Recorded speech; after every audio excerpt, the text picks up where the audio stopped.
can see all the beasts in different parts. Beautiful. Yeah, but it's a marathon, yeah. The mountain on top. You see? That's snow.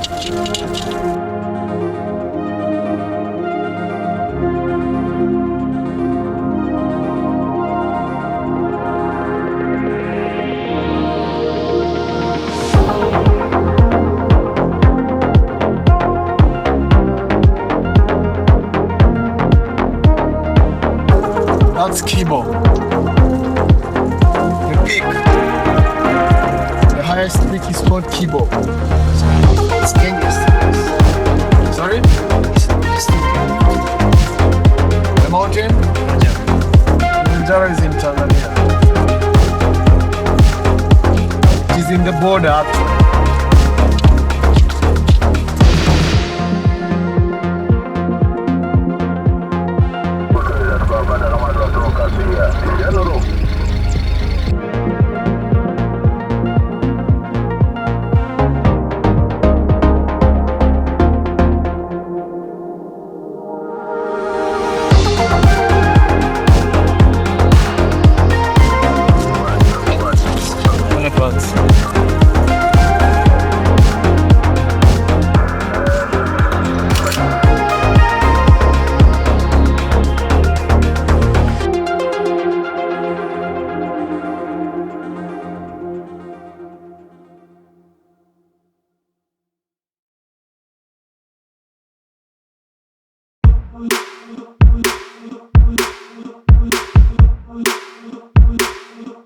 Kilimanjaro is the highest freestanding mountain above sea level in the world, even though the highest peak in the world is attributed to Mount Everest. It is located next to Amboseli, right over the Kenyan border in Tanzania. During my trip to Kenya, many local people they were talking about this Mount Kilimanjaro. I would say it is one of the prides of sub-Saharan Africa. Safari guides were talking about it, park rangers were bragging how they climbed this Mount Kilimanjaro. There are a lot of legends about this mountain. Primarily they originate from the Chaga people who live near its base, and from Maasai people as well. Chaga believe it's a sacred place inhabited by gods and spirits of the ancestors, with Ruwa, a creator god, residing at the summit. The Maasai name for Kilimanjaro is Oldo Inyo Oibor, which translates to White Mountain, emphasizing its snow-capped peak and association with strength. Climbing Kilimanjaro is a rite of passage for Maasai warriors, demonstrating their bravery and endurance. Ancient people believed the mountain held treasure, but tales of evil spirits guarding it made climbing too risky. The indigenous communities around Kilimanjaro believe that the mountain's resident gods and spirits ensure that natural order is maintained. They punish those who disrespect the land and bless those who honor it. The Wakonyingo, according to Chaga legend, are mysterious dwarves believed to live in caves beneath the slopes of Mount Kilimanjaro, feared by locals because they prey on those who bring negative spirits or intentions. Some stories even describe them as tricksters who deceive or punish those who disturb the natural balance of the mountain. In Chaga folklore, Njaro is often associated with a spirit or deity believed to inhabit or be connected to Mount Kilimanjaro, while some interpretations portray Njaro as a benevolent guardian spirit, others depict it as a more malevolent entity, perhaps an evil spirit or a demon associated with the mountain. The name Kilimanjaro is commonly accepted as a mix of the Swahili word Kilima, meaning a hill, and the Kichaga word Njaro, which translates as whiteness. Kichaga is the language that Chaga people speak. In other words, happy climbing among all the evil spirits that inhabit that mountain. Good luck!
the water body here.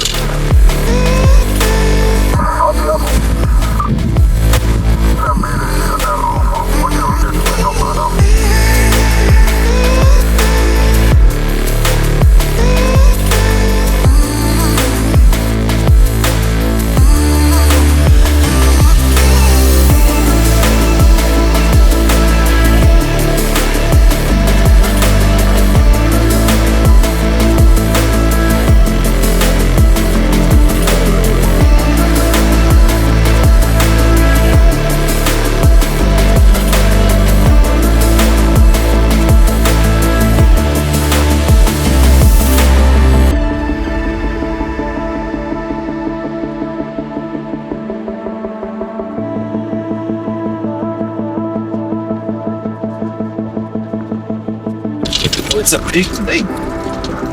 This is not a lake, it's a water body area. Very shallow. So there was a time there was floods. That's a hotel. Amboseli which got flooded.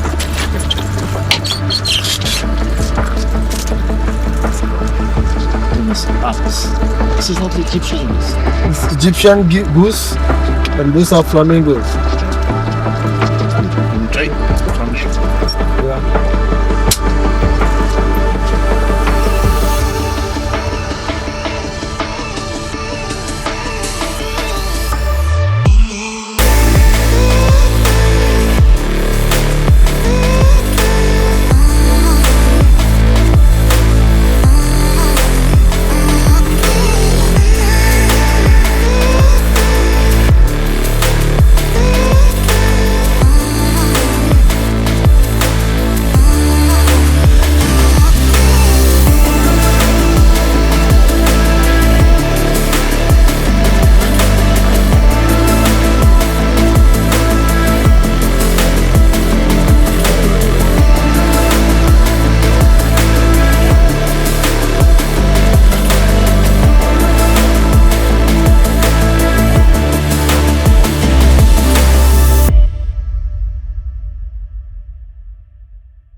Kauda kudus nganga ay kauda asyuti kauda nganga.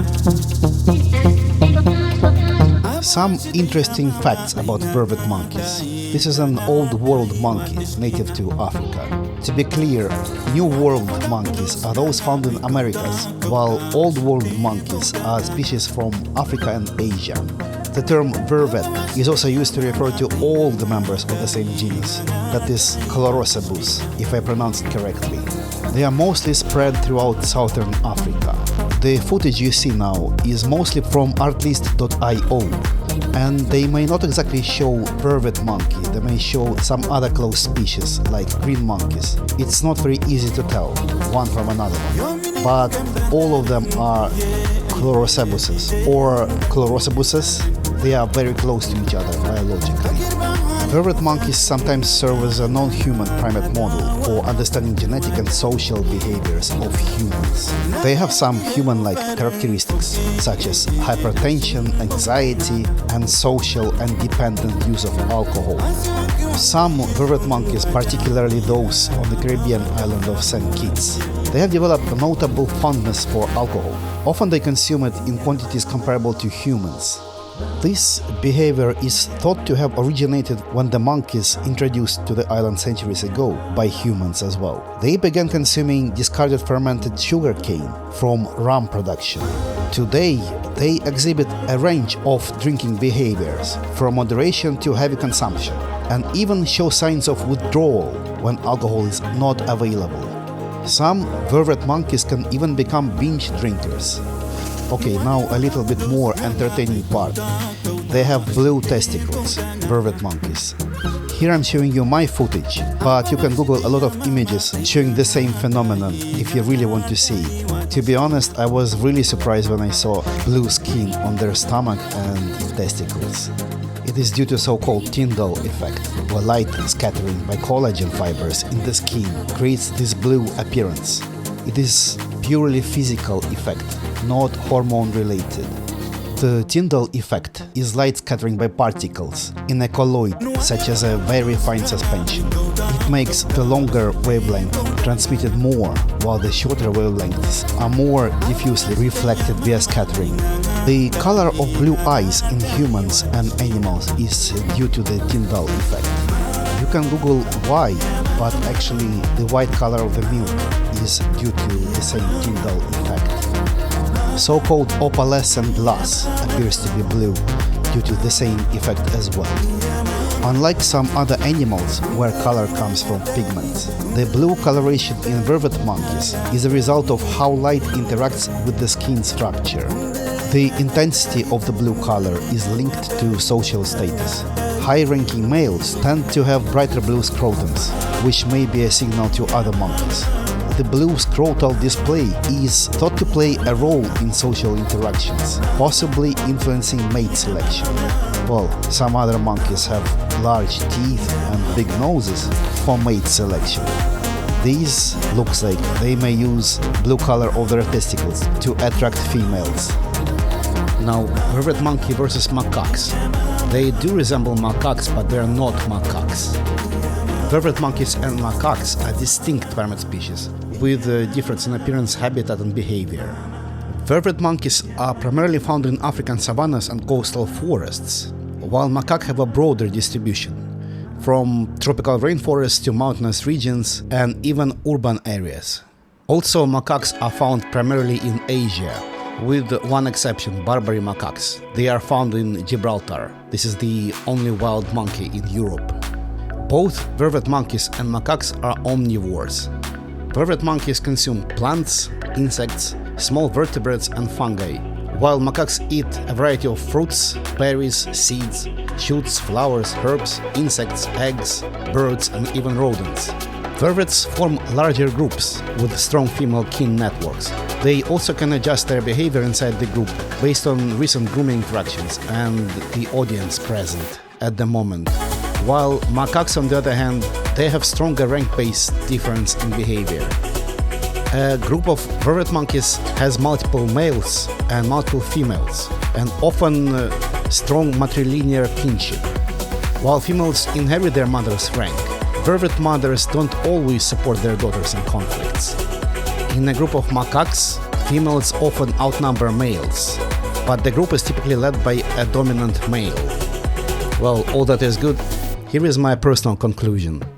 Interacting with humans, vervets may be as dangerous as macaques.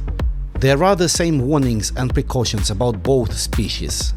Namely, do not feed them, or they may start aggressively demand food or try robbing people, which may be other people, not you, who offered food to them. So be ethical towards others as well. Always keep an eye on your belongings. Both vervets and macaques may try to rob you, even if it is something that may not be of significance to them. They are opportunistic. First they rob you and then they will check whether it's useful to them or not. They may try exchanging this item with you for some food. They are cute, but they may be annoying. Monkeys always are social creatures, and they always try to dominate. That's one of the reasons it is difficult to domesticate a monkey. Once sexually mature, a monkey almost certainly may try to dominate you, which may result in the destruction of your whole house. Enjoy watching them, but be careful. Do limit your interactions with them. Better avoid interacting with them at all.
No, this is glossy ibis. Sorry. Glossy ibis.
Amboseli Lodge that got swept by the floods. It was flooded on this whole area. So they abandoned it, but no one is living. It is not operational. How long ago? This happened about 10 years ago. And still they abandoned it. Sorry? Yeah, they abandoned it. Now the monkeys live there.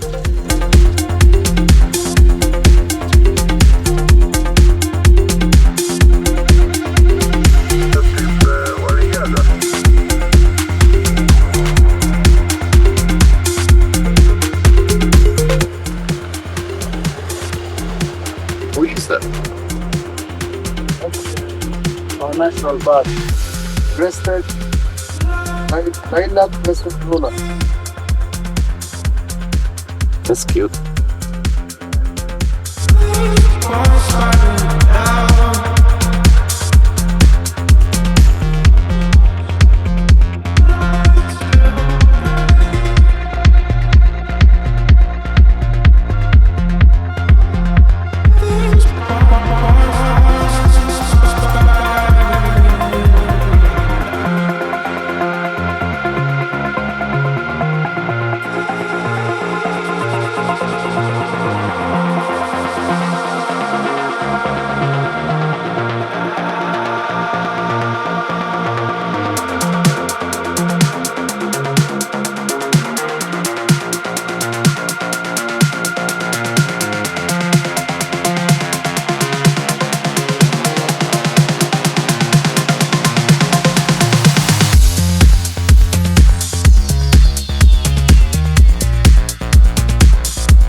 A few words about Kenya. There are a lot of stereotypes and myths about this country. The population there is over 50 million people, and it's very young. 60% of Kenyans are under 25 years old. Life expectancy there is 67 years, and it does improve steadily. It is rapidly urbanizing. Now it is over 30% urban. And Nairobi is a major business and tech hub in Africa. It is often called Silicon Savannah. The population there is predominantly Christian. However, there are some Muslims and Hindus. Quite a lot of Muslims live in Mombasa and around it. It is due to Mombasa being part of Arabic colony for a long time. It is one of the 10 largest economies in Africa. Usually it's behind Nigeria and South Africa. It's also behind Egypt and Algeria. However, Egypt and Algeria is North Africa. If we take Sub-Saharan Africa into consideration, then Kenya is number 3. However, Nigeria has smaller GDP per capita, and South Africa is unmatched. It has the largest GDP in Sub-Saharan Africa. Some say its GDP is same as all other Sub-Saharan Africa countries combined. So it's a kind of a number 3. Despite common belief that it's very poor, it's not. They live not worse than, for example, Indonesians in many parts of Indonesia. Kenya is home to over 40 ethnic groups. The largest is Kikuyu, Luhya, Luo, Kalenjin, Maasai and Kamba. Maasai are often appearing in my videos. It's one of the most presentable, I would say, and famous group of people in Kenya and Tanzania. Jomo Kenyatta, the first president of Kenya, was Kikuyu. Actually, Kikuyu was dominating the government for quite a long time, which other tribes did not like. One group of people in Kenya is Kalenjin. It's actually not one tribe, it's a group of tribes. They are known for, call it, producing long-distance runners in both men and women categories. One of such known runners that many people know about him is Eliud Kipchoge. In Kenya, long-distance running is actually a national sport. Whenever there is a marathon in Singapore or Hong Kong, and I lived in both, locals have no chances of winning. Those few Kenyans who reside locally, they always beat everybody, leaving no chances in long-distance running to anyone. So every year here in Singapore, Kenyans win. You only can hope to be the first one after them. Kenya was a British colony before, so everybody in Kenya speaks English. It's their national language, together with Swahili. Of course, every tribe has their own language as well. By the way, Swahili, also known as Kiswahili, is a Bantu language, and it has a lot of loan words from other languages, mainly Arabic.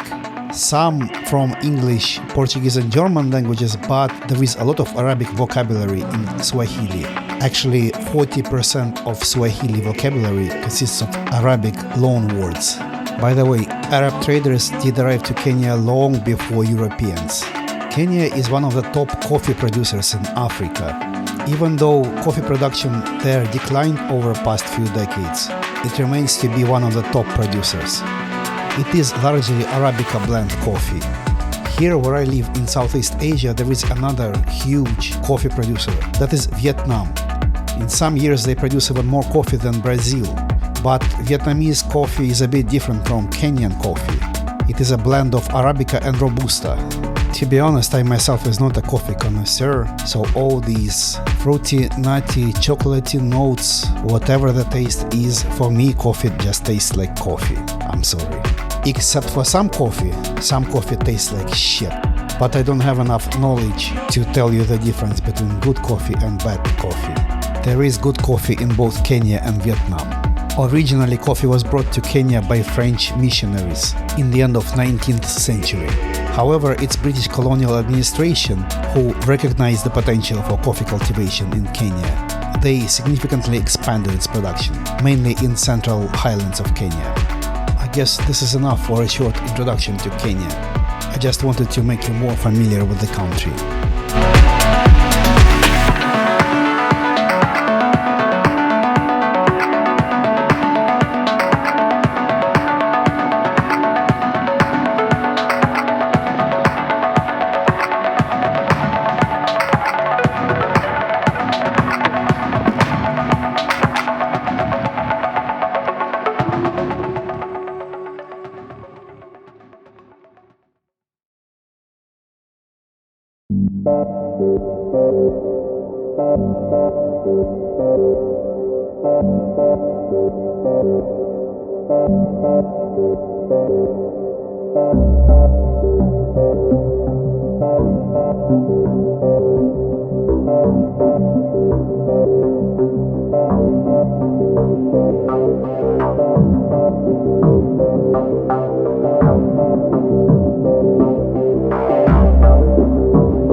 Over 400 species of birds in Amboseli.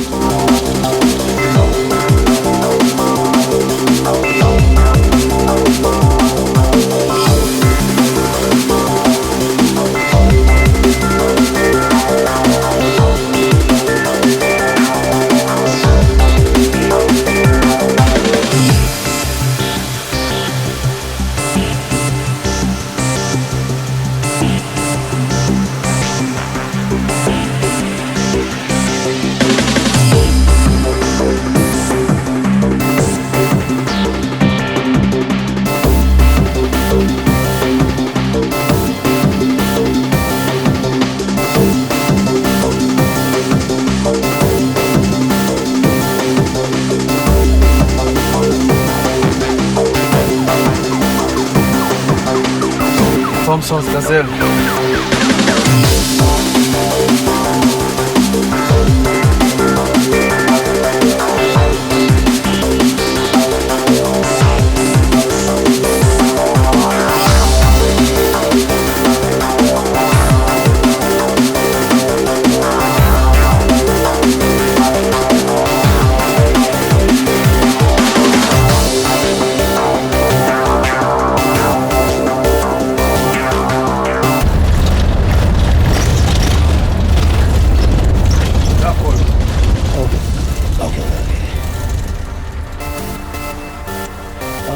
A little bit forward. This is different jackal, yeah? The silverback.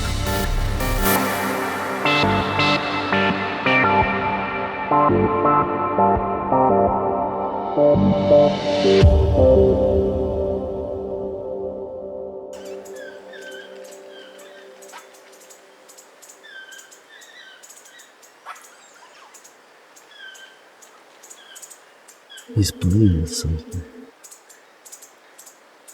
It's a baby jackal, probably. This one?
Of the park on this side. What am I saying?